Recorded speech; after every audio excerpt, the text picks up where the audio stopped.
The Long Walk is something special. It's the very first book in the collection of the King of Horror.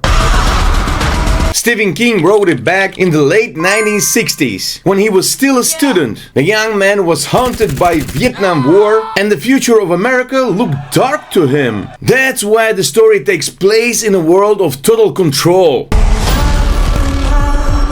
America is in chaos, locked in endless war. The country is ruled by a figure called Major, part Civil War poster, part Vietnam officer, like a prototype of General Kilgore. The nation's main entertainment is the Long Walk, broadcast across the country. It's a walking marathon where 50 boys, one from each state, march under the threat of rifles, with no finish line. Slow down and you get a warning. 3 warnings, you're out permanently. Only one winner survives. His prize, any wish he wants, and a huge sum of money.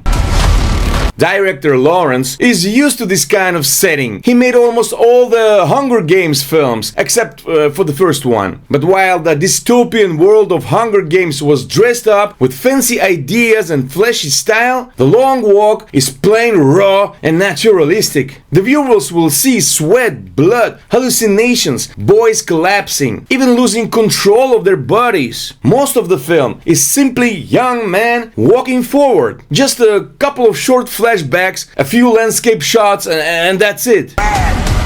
There are close-ups, King's heavy-handed dialogues that sound almost biblical, and characters drawn in bold strokes. It could have been a thoughtful film if not for the constant gunshots.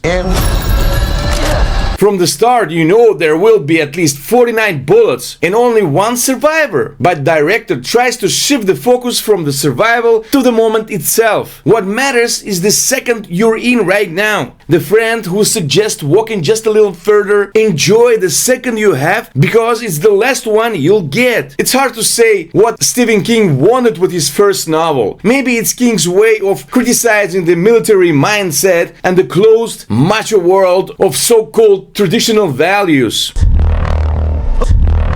The book itself feels like a clear anti-war message, showing how pointless it is to die for someone else's ambitions.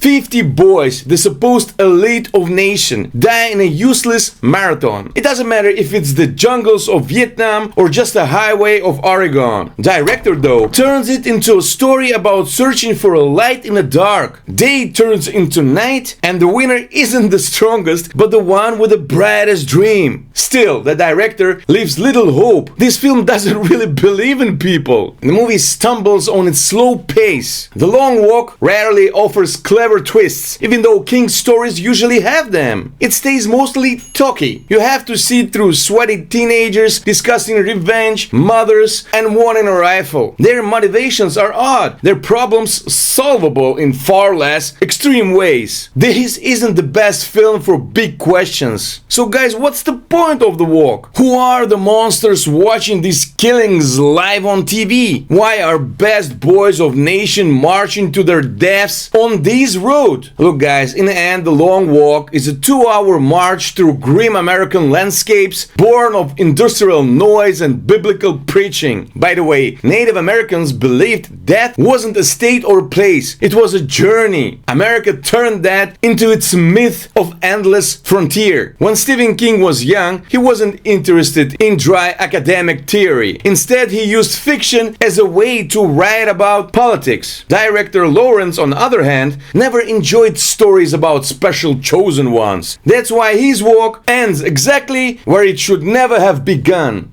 I'm the last of my kind. Thanks a lot for watching Beauty Popcorn. Like, subscribe, and see you in the next episode.